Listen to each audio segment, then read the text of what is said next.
नमस्कार, देश देशांतर में आपका स्वागत है। मैं हूं विशाल दहिया और आज हम बात करेंगे जीएसटी यानी कि गुड्स और सर्विसेज टैक्स की।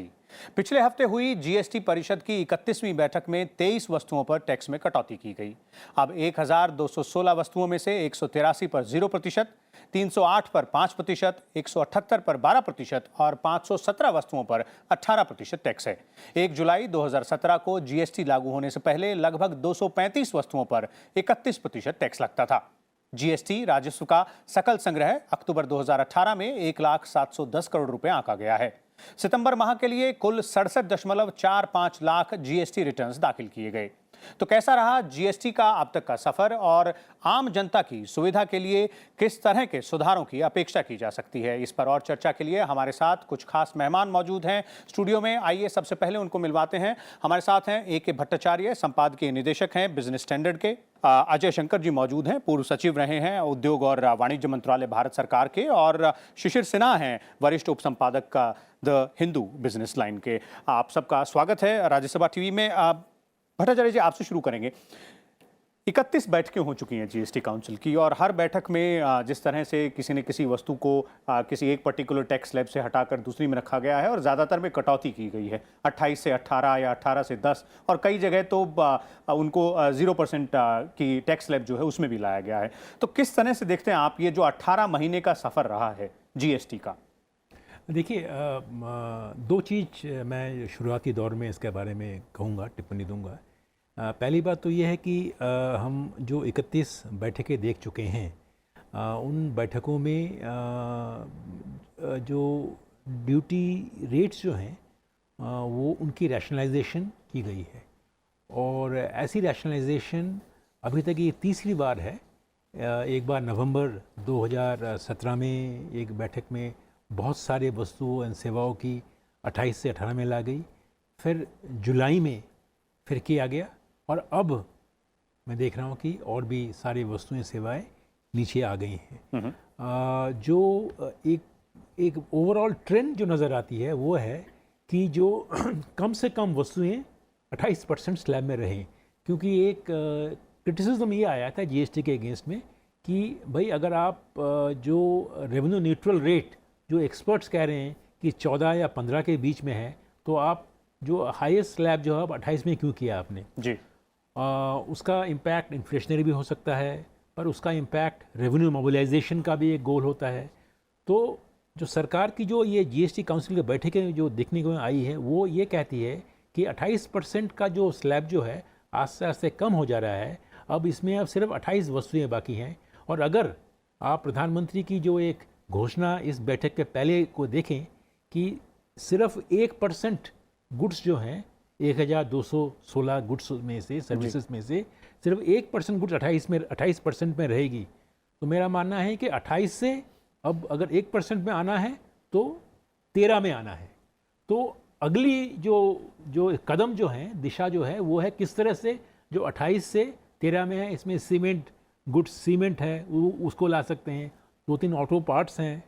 मुझे लगता नहीं कि एयर कंडीशनर्स और डिश वॉशर को आप नीचे इतनी जल्दी ला सकते हैं। बिल्कुल, वित्त मंत्री ने जो आज ब्लॉग लिखा उसमें उन्होंने कहा भी है कि सीमेंट के जो पर और एक बहुत बड़ी एक महत्वपूर्ण जो एक टेक अवे मैं कहूँगा इस मीटिंग का ये है कि ये पहला बैठक था जो 5 प्रदेशों में जो असेंबली इलेक्शंस हुई, उस इलेक्शंस में 3 प्रदेशों से कांग्रेस के नुमाइंदे अब जीएसटी काउंसिल में आ गए हैं, 3 और स्टेटों से, राजस्थान, मध्य प्रदेश और छत्तीसगढ़ से। पर उसके बावजूद भी हमने ये देखा कि जीएसटी काउंसिल में ये डिसीजंस जो हुई है वो कंसेंसस से हुई है।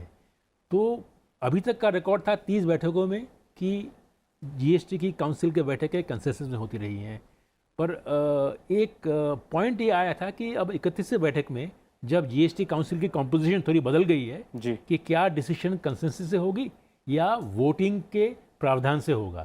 तो जो पहला जो इंडिकेशन ये मिल रहा है कि इसमें भी वित्त मंत्री ने एक आलोचना की तरह डिस्कशन से कर उन्होंने एक कंसेंसस से एक डिसीजन लिया है। तो मैं मानता हूँ ये दो चीज़ जो हैं वो हमें लगती है कि वो बहुत बड़े इंपॉर्टेंट टेकअवेज हैं। जी शिशिर, आपसे जानना चाहेंगे क्या आप जिस तरह से भट्टाचार्य जी कह रहे हैं कि जो सिलसिला रहा है वो रैशनलाइजेशन का रहा है, किस तरह से जो टैक्स रेट है उसे रैशनलाइज किया जाए, और इस वक्त जो स्थिति है जिसमें लगभग 28 वस्तुएं ही हैं सिर्फ 28% की स्लैब में, और जो प्रधानमंत्री ने कहा कि 1% रहेंगी, और आज जो वित्त मंत्री का ब्लॉग आया उसमें भी उन्होंने एक तरह से इंगित किया कि जो सीमेंट और जो ऑटो पार्ट्स हैं उन पर भी शायद सरकार ये चर्चा कर सकती है कि उनको भी नीचे लाया जाए, नीचे की टैक्स लेवल। बिल्कुल, देखिए वित्त मंत्री की बात से एक और इशारा बहुत साफ है कि आगे चलते हुए हम जो रेट का जो स्ट्रक्चर है उसमें बहुत बड़ा बदलाव देखेंगे। अभी आप देख रहे हैं कि 0 है, 0.25 है, 3% है, 5% है, 12% है, 18 और 28 है। ये 6-7 कैटेगरी है। आगे चल करके जो मैं देख पा रहा हूँ कि 12 और 18 को मिला करके जो हमारा 2 स्टैंडर्ड रेट है उसकी जगह पे एक ही स्टैंडर्ड रेट हो, जो कि 15% हो सकता है। तो अब जो आने वाले समय में आप देखेंगे कि एक 0%, एक 5% और एक 15% सिर्फ यहीं पे सीमित हो जाएगा। हाँ, जो कुछ सामान है जो अभी 28% में, जिसकी चर्चा भट्टाचार्य साहब भी कर रहे थे कि जो 28 सामान हैं उनमें से कुछ सामान पे आप नहीं कर सकते, जिसको हम लोग इकोनॉमिक्स की भाषा में डिमेरिट गुड्स या सिन गुड्स कहते हैं, जैसे तंबाकू है या फिर जो लग्जरी आइटम्स है उस पर आप कमी नहीं करेंगे। टैक्स जिसे कहा, बिल्कुल, वहाँ पे वो अपवाद स्वरूप ऊंचे टैक्स उस पर लगते रहेंगे। लेकिन 1216 सामान और वो सेवाएं जो कि निगेटिव लिस्ट में शामिल नहीं है, उन सब के लिए जो दरें होंगी वो 0, 5, 15 और हो सकता है कि एक विशेष दर होगी जो कि विशेष तौर पर उन आइटम्स के लिए हो जिनको हम लग्जरी और सिन आइटम्स कहते हैं। तो 18 महीने में हमने बड़ा बदलाव देखा कि 200 से ज़्यादा सामान को हम 28 पे ले आए हैं, 28% के रेंज में। अब आगे चल करके हम देखेंगे कि 28 और भी छोटा होगा, 28 खत्म हो जाएगा, फिर जाकर के हमारे पास 12 और 18 मिल जाएंगे और रेट कम हो जाएगा। तो सीधा सा मतलब है कि ये जो आलोचना की जाती है कि जब एक देश एक कर व्यवस्था है तो कर की दर एक क्यों ना हो या कम से कम क्यों ना हो, तो कम से कम की ओर हम जो बढ़ता हुआ देख रहे हैं। ये मेरे ख्याल से आज के जो बातचीत हुई है या जो ब्लॉग आया है और जो एक शनिवार को बैठक हुई थी उसके बाद हम इस नतीजे पर पहुंच सकते हैं। तो इस तरह के जिसे कहा जाए संकेत मिल रहे हैं। अजय शंकर जी, आपके लिहाज से जानना चाहेंगे कि एक तो इम्प्लीमेंटेशन इसका जो जीएसटी के इम्प्लीमेंटेशन का सफ़र रहा पिछले 18 महीने का, वो कैसा रहा, और ख़ासतौर से रेवेन्यू मोबिलाइजेशन की बात करें जिस तरह से भट्टाचार्य जी भी कह रहे थे, वहाँ किस तरह से क्योंकि वो भी बहुत महत्वपूर्ण है, एक इलाका है। अगर आप उतना पैसा टैक्स के तौर पर सरकार नहीं इकट्ठा कर पाती तो शायद ये रैशनलाइजेशन संभव ना हो। इस सवाल का जवाब देने के पहले मैं एक बात और कहना चाहूँगा कि हम एक और उम्मीद करते हैं कि आने वाले समय में कुछ सहमति बन पाएगी कि एनर्जी को जीएसटी में लाएं, क्योंकि आज पेट्रोलियम गुड जीएसटी में नहीं है, इलेक्ट्रिसिटी नहीं है। इनका आना सैद्धांतिक रूप से आवश्यक है जी। अब सरकार इनसे टैक्सेस पर इतना अधिक निर्भर है कि अभी तक इसके बारे में नहीं सोच पा रही कि इनको जीएसटी में ले आए, लेकिन एक आम सहमति इस पे बननी चाहिए क्योंकि तब जीएसटी का पूरा लाभ मिल पाएगा।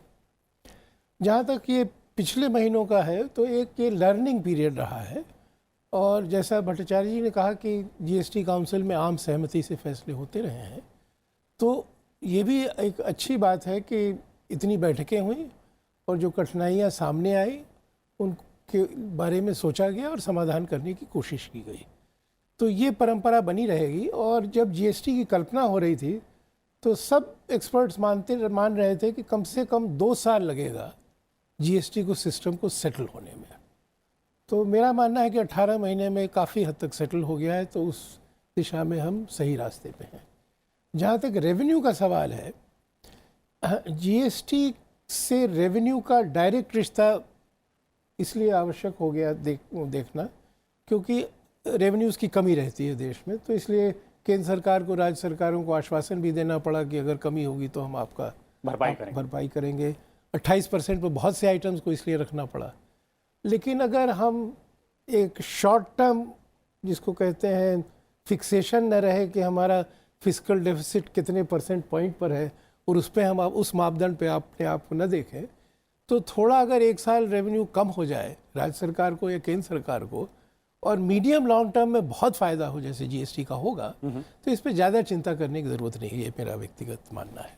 जी भट्टाचार्य जी, रेवेन्यू मोबिलाइजेशन के लिहाज से जैसे अजय जी कह रहे हैं कि फिस्कल डेफिसिट वाला जो एंगल है उसको ही सिर्फ मापदंड बनाया जाए, लॉन्ग टर्म की बात अगर सोची जाए तो शायद उस हिसाब से और बेहतर तरीके से इसे देखिए, आगे इम्प्लीमेंट किया जाए। मेरा मानना ये है कि जो फिस्कल कंसोलिडेशन एफर्ट्स जो हैं वो पिछले अगर 5 साल की सरकार की अवधि में एक ऐसी चीज़ है जिसको सरकार ने बरकरार रखा है। उसके जो भी नंबर सरकार ने बजट में घोषणा की हैं उसकी कम बेशी उसी नंबर को माना गया और उससे एक जो क्रेडिबिलिटी, जो विश्वास पैदा करने की जो एक अच्छी जो एक इम्पैक्ट है, फल है, वो हमें देखने को भी मिला है। क्योंकि जो निवेशक जो है बाहर से या अंदर से, वो ये देखता है कि सरकार किस तरह से अपनी एक टारगेट को किस तरह से वो पूरी कर रही है, नहीं कर रही है, या वो वादा वो पूरा कर सकता है कि नहीं। तो मैं मानता हूँ कि ये जीएसटी कलेक्शंस को कम होना और ज़्यादा होना और उसके साथ उसके रेट्स को कम करना या ज़्यादा करना, उसके साथ फिस्कल डेफिसिट को मिलाना नहीं चाहिए हमें। दोनों जो गोल्स हैं हमारे बहुत अहम हैं और जीएसटी के जो रेट रैशनलाइज करने चाहिए और अगर उसके लिए आपकी अगर और कोई रेवेन्यू मोबिलाइजेशन या टैक्स कंप्लायंस एफर्ट्स को बढ़ाना है, वो मेरे ख्याल से ज़रूरी है। फिस्कल कंसोलिडेशन को गोल्स को मेरे ख्याल से अगर आप इग्नोर करेंगे तो इकनॉमी में एक ऐसा एक माहौल पैदा हो सकता है जहाँ पे आप लॉन्ग टर्म कॉन्सिक्वेंसेस इसकी बढ़ सकती है और सबसे ज़्यादा हानिकारक होगा प्राइवेट सेक्टर। क्योंकि अगर सरकार की बोरोइंग लेवल बढ़ जाती है तो मैं मानता हूँ कि जो इकनॉमी में जो रिसोर्सेज जो अवेलेबल है जो इन्वेस्टमेंट के लिए, वो भी कम हो जाती हैं। तो और अगर सरकार ज़्यादा बोरो करती है, उससे अगर बोरोइंग रेट जो है उसमें भी असर आता है। तो जितना संभव हो कि फिस्कल डेफिसिट की जो एक टारगेट है उसको पूरा करें और अगर जीएसटी के रेट के बजाय अगर रेवेन्यू शॉर्टफॉल हो रही है, उसके लिए जो कदमें लेनी चाहिए, जिससे कि एडिशनल रिसोर्स मोबिलाइजेशन, जिसका मतलब ये नहीं कि टैक्स रेट को बढ़ा दें आप, इसका ये भी है कि अगर आप डिसइन्वेस्टमेंट करते हैं वो उसमें जाइए आप। अगर आप अपने पब्लिक सेक्टर अंडरटेकिंग्स को आप अच्छी तरह से चलाएंगे, उसका एक डिविडेंड लीजिए उनसे। तो बहुत सारे इश्यूज़ हैं उसके अंदर। तो ये दोनों चीज़ें मैं मानता हूँ कि ये कॉन्ट्राडिक्टरी नहीं है, एक साथ देखना पड़ेगा। जी शिशिर, आपके लिहाज से जो जीएसटी का कलेक्शन है और जो जीएसटी का रेट रैशनलाइजेशन है, उसका जो आपसी संबंध है, और जैसे भट्टाचार्य जी कह रहे थे और अजय शंकर जी भी कह रहे थे कि उसको फिस्कल कंसोलिडेशन के साथ या फिस्कल डेफिसिट को बनाए रखने के लिए उसके साथ उन दोनों को आपस में जोड़ के देखना थोड़ा सा ठीक नहीं होगा। देखिए, अगर आप देखें तो आज के दिन में लगभग 1 करोड़ 20 लाख असेसी हैं जीएसटी के अंदर में, और जिसमें से शुरुआती तौर पे हर महीने की 20 तारीख को रिटर्न फाइलिंग होता है। तो लगभग 65-67% लोग रिटर्न दाखिल करते हैं और बाद में करते करते वो 90% तक पहुंच जाती है। तो इसका मतलब है कि कंप्लायंस लेवल इम्प्रूव हुआ है। एक लोगों के अंदर एक ये बात समझ में आ रही है कि हम अगर फॉर्मेलाइजेशन में जाते हैं, औपचारिकरण में जाते हैं, तो वो हमारी बेहतरी के लिए है। हमारा इससे हम जिसको कहते हैं ना कि 2 नंबर का रसीद जारी करना, वो शायद अब बहुत ज़्यादा फायदेमंद नहीं रहा। तो कच्ची रसीद और पक्की रसीद वाला खेल अब लगभग खत्म हो रहा है। बिल्कुल। अब यहाँ से अगर औपचारिकरण पे जाते हैं तो आपको सबसे बड़ा फायदा क्या होता है? आपकी आमदनी बढ़ती है। अगर 2017-18 के मैं 8 महीने की बात करूँ, चूँकि जुलाई की कमाई अगस्त में हुई थी, तो अगस्त से मार्च के बीच की बात करूँ तो लगभग 79,000 करोड़ रुपये जो हैं वो औसत कमाई थी जीएसटी से 2017-18 में। इस साल वो 95 से 96,000 करोड़ रुपये पर पहुँच गया है। तो ये कंप्लायंस बढ़ा, आपकी इनकम बढ़ी। अब यहाँ पर आपकी चुनौती क्या है कि ये आप जो 3.3% के फिस्कल डेफिसिट की बात कर रहे हैं, आप इसको सिर्फ ये भी मत सोचिए कि प्राइवेट सेक्टर के इन्वेस्टमेंट के लिए पैसा कहाँ से आएगा या बोरोइंग ज़्यादा लेगी तो बाकी चीज़ों पर असर पड़ेगा। आपको ये भी ध्यान में रखना है कि अंतर्राष्ट्रीय स्तर पर जो आपकी रेटिंग है वो कहीं ना प्रभावित हो, क्योंकि वो ये चीज़ भी ध्यान में रखते हैं कि आपका फिस्कल डेफिसिट कहीं बिगड़ तो नहीं रहा है। तो थोड़े समय के लिए आप अगर मान लीजिए कि 19-20 हो गए तो चलेगा, लेकिन 19-21 हो जाएंगे या 19-22 हो जाएंगे, वो आपके लिए बहुत खतरनाक होगा। घरेलू स्तर पर आपके लिए निवेश के पैसे नहीं होंगे और अंतर्राष्ट्रीय स्तर पर आपकी रेटिंग बिगड़ने का खतरा होगा। तो ना तो घरेलू निवेशक आ पाएंगे, ना विदेशी निवेशक आ पाएंगे। ये एक दोहरा दंड आपको झेलना पड़ सकता है।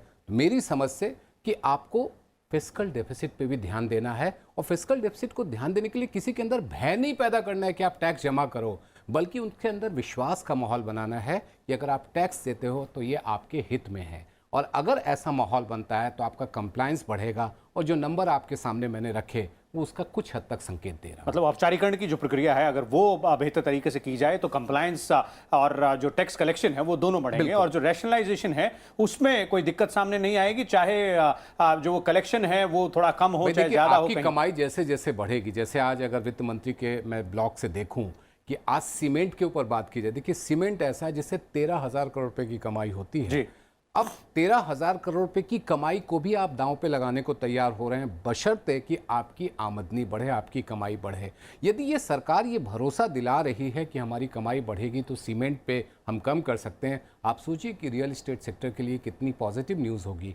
तो ये स्थिति सरकार सोच पा रही है, उसमें कहीं ना कहीं इस बात का योगदान है कि आपकी आमदनी किस तरह से बढ़ रही है। जी, अजय शंकर जी ने एक बात कही, भट्टाचार्य जी मैं आपको लेकर आऊंगा, जो पेट्रोलियम पदार्थों की जिन्होंने बात कही कि वो एक ऐसा सेगमेंट है जिसे अभी तक जिसके बारे में सरकारों की तरफ से कोई ठोस बात सामने नहीं आई, चाहे वो केंद्र सरकार हो या राज्य सरकारें हो। हालांकि अलग अलग तरफ से डिमांड जरूर आती रही है और बयान जरूर आते रहे, तो आपका क्या मानना है कि वो उस सेक्टर को कहां तक पहुंच के, जैसे अजय शंकर जी कह रहे थे कि उसको भी लाने की जरूरत है? नहीं, देखिए एकदम इसमें कोई दो राय नहीं है कि पेट्रोलियम प्रोडक्ट्स को, कि देखिए सारे प्रोडक्ट्स, ऐसा नहीं है कि सारे प्रोडक्ट्स बाहर हैं इस वक्त, सिर्फ पेट्रोल, डीजल और एविएशन टर्बाइन फ्यूल को छोड़ कर सारे बाकी के प्रोडक्ट अभी जीएसटी में आ चुके हैं ऑलरेडी। सिर्फ ये 3 प्रोडक्ट्स जो ऐसे हैं वो बाहर हैं, और मैं मानता हूँ कि इनका भी आना चाहिए, पर इनका आने का समय शायद जीएसटी स्टेबलाइजेशन के जो अब जो दौर चल रहा है उस टाइम अगर आप लाएं तो एक हमारी जो एक वित्तीय व्यवस्था जो है उसमें एक बहुत बड़ी एक हलचल मच जाएगी। क्योंकि जैसे अजय शंकर जी ने ये कहा कि अगर इंडायरेक्ट टैक्सेस की आप शेयर देखें, इनकी शेयर करीबन 60% है, और अगर पूरी अगर टैक्स व्यवस्था की जो उसमें देखें आप तो उनकी व्यवस्था अब 28% है जी। तो मेरा मानना ये है कि इसमें आपको बहुत संभल के चलना पड़ेगा, क्योंकि अगर आपकी जीएसटी में लाने की इच्छा में अगर आप इतने बड़ी एक स्रोत है जो रेवेन्यू की उसको खो बैठे, तो मैं मानता हूँ कि जो सार्वजनिक जो एक लक्ष्य है उसको आप हासिल नहीं कर सकेंगे। तो मतलब अभी थोड़ा सा जल्दबाजी होगी शिशिर, इन सब पेट्रोलियम पदार्थों के बारे में अगर उनको लेकर आना जो है, जिस तरह से भट्टाचार्य जी कह रहे हैं कि थोड़ा सा और रुकना चाहिए, स्टेबलाइज होने दें पूरे जीएसटी रिजीम को पहले। बिल्कुल, देखिए जीएसटी में एक बेसिक प्रिंसिपल है रेवेन्यू न्यूट्रल रेट का, जिसमें यह कहा जाता है कि जीएसटी लागू होने के पहले जिस सामान्य पर जो भी ड्यूटी थी उसके करीब रखें या उससे थोड़ा सा कम रखें, जिससे कि कुल कमाई पर असर ना पड़े। आप पेट्रोल और डीजल पे देखें तो आज के दिन में अगर मैं केंद्र और राज्य दोनों के टैक्स को मिला लूं तो एक अच्छा खासा बन जाता है। एक रफली आप कहें कि पेट्रोल पे लगभग 94% पे आ जाता है और डीजल पे 65% पे आ जाता है। हमारा जीएसटी का सबसे ऊंचा रेट क्या है? 28% है। आप 25% सेस को भी ले लीजिए तो 28 और 25 मिला करके आपको 53% पे पहुँचते हैं। अब कहाँ 94 कहाँ 53? आप इतनी बड़ी कमाई खोने को अगर तैयार हो, क्या इतनी बड़ी राजनीतिक इच्छा शक्ति आपके अंदर हो तभी जाकर के आप पेट्रोल डीजल को ला सकते हैं। इतनी बड़ी राजनीतिक इच्छा शक्ति मुझे दिख नहीं रही है, और यही वजह है कि बहुत ही एक चतुराई से ये जब जीएसटी की व्यवस्था लाई गई तो कहा गया कि पेट्रोल और डीजल जीएसटी के दायरे में तो होंगे, लेकिन कब से लागू होंगे वो जीएसटी काउंसिल समय आने पर तय करेगी। वो समय कब आएगा वो राजनीतिक इच्छा शक्ति पर निर्भर। मतलब शायद इंपॉर्टेंट पॉइंट है कि कॉन्स्टिट्यूशन अमेंडमेंट की जरूरत नहीं है, इसमें कोई लीगल अमेंडमेंट की जरूरत नहीं है। काउंसिल जब चाहेगी तो वो फैसला ले सकती है। लेकिन राजनीतिक इच्छा शक्ति के साथ साथ जो आर्थिक जो गणित है, यानी कि जो अर्थ गणित है, वो भी बहुत महत्वपूर्ण है। अजय शंकर जी, आप सहमत हैं अपने दोनों जो हमारे पैनलिस्ट? इसीलिए पहले भी कहा था कि इसको जीएसटी ले आने से जो लाभ होंगे वो कहीं अधिक हैं। तो अगर फिस्कल डेफिसिट में थोड़ी से एक साल के लिए कुछ अगर थोड़ा फिस्कल डेफिसिट बढ़ता है तो मेरा मानना है उससे कोई नुकसान नहीं होगा, क्योंकि बाकी बहुत स्वागत होगा इसको जीएसटी लाने में।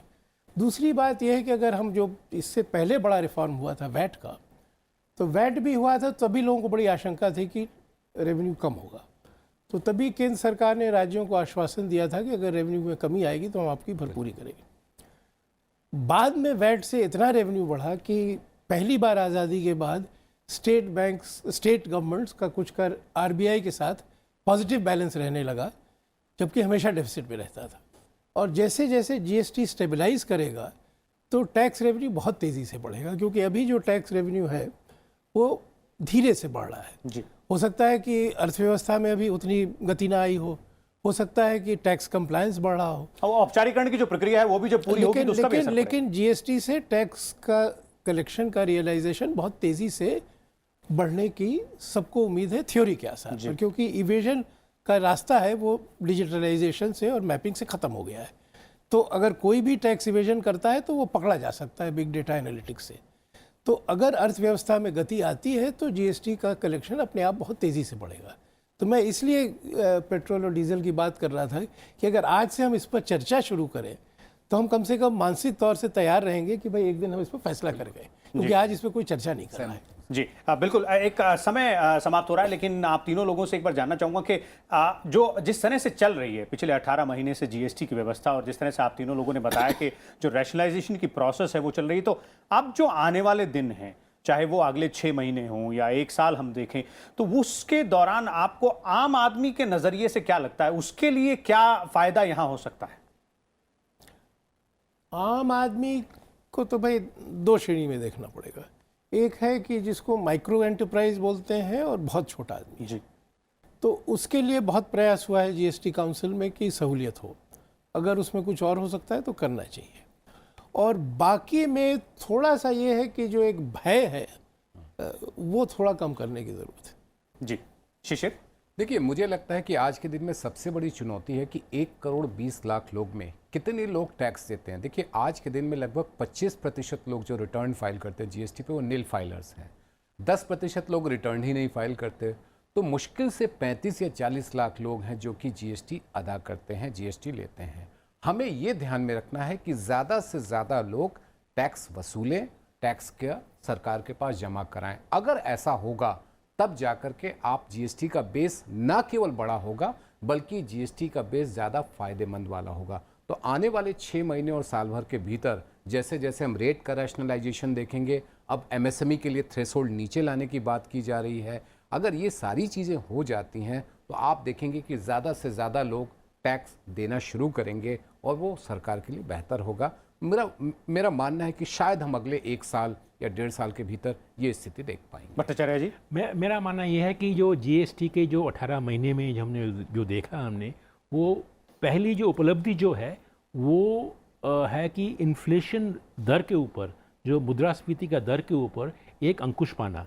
वो अगर आप इंटरनेशनल एक्सपीरियंस देखेंगे, जहाँ जिस जिस देशों में भी जीएसटी का इंट्रोडक्शन किया गया है वहाँ पे इन्फ्लेशन, दाम बढ़ जाने का एक बहुत बड़ा एक उससे पुशबैक आता है। पर हम ये कह सकते हैं कि अंतर्जातिक बाज़ारों में कच्चा तेलों का दाम भी कहिए या भारतीय इसमें फूड प्राइसेस ने ज़्यादा नहीं बढ़ रहे हैं, वो भी किसी भी कारण को देखिए, जीएसटी के बाद भी हमारी इन्फ्लेशन रेट अभी भी एक बिनाइन 4 से 3% के नीचे है। और अगर आप फूड इन्फ्लेशन देखेंगे वहाँ पे तो डिफ्लेशन हो गया ऑलरेडी। तो मैं ये मानता हूँ ये बहुत बड़ा उपलब्धि है। और अगली 18 महीने में अगर देखता हूँ कि क्या ब्लूप्रिंट होना चाहिए, वो एक ऐसा ब्लूप्रिंट में ये ज़रूर मुद्दा आना चाहिए कि जिस तरह से अजय शंकर जी ने कहा कि पेट्रोल एंड डीजल का इशू आना चाहिए, उसके साथ साथ कि रेट को घटाने का, तो एक मैं मानता हूँ ये एक सरल और सीधा सुधार है। पर जो कठिन सुधार जो है वो किस तरह से, जो बहुत सारे ऐसे आइटम हैं जो कि नीचे 5 और 2.5% रेट में हैं, उनको किस तरह से ऊपर लाकर उनको अलाइन यूनिफाइड रेट में लिया जाए, जिससे कि जो ओवरऑल रेवेन्यू इम्पैक्ट ज़्यादा ना हो। वो एक बहुत बड़ा एक टारगेट होगा, क्योंकि ऐसा नहीं है कि हर वक्त कि 18 से 12 कर देंगे, 28 से 18 कर देंगे, क्योंकि देश में राजस्व की बहुत ज़रूरत है जी। तो हमें ये देखना है कि किस तरह से एक तालमेल के साथ, आलोचना के साथ साथ कि ऐसे सारे आइटम्स हैं जो कि एक मिडिल रेट में, अगर जिससे कि सिन्हा साहब ने कहा था कि 15 में लाएं तो 12 में लाएं और 5 में लाएं, तो 5 से क्या हम आगे 7% में ला सकते हैं, ये भी इसके भी सोचने की बात है ये। जी, तो जिस तरह से हमारे मेहमान कह रहे हैं कि जहाँ तक जीएसटी की बात है, यानी कि एक देश एक कर की बात है, तो ना केवल सरकार को अपनी रैशनलाइजेशन प्रोसेस आगे चलाए रखनी पड़ेगी, बल्कि जनता यानी कि आम आदमी को भी अपना योगदान थोड़ा सा और बढ़ाना पड़ेगा। हम फिर हाजिर होंगे एक नए टॉपिक और कुछ और मेहमान के साथ। तब तक देखते रहिए राज्यसभा टीवी।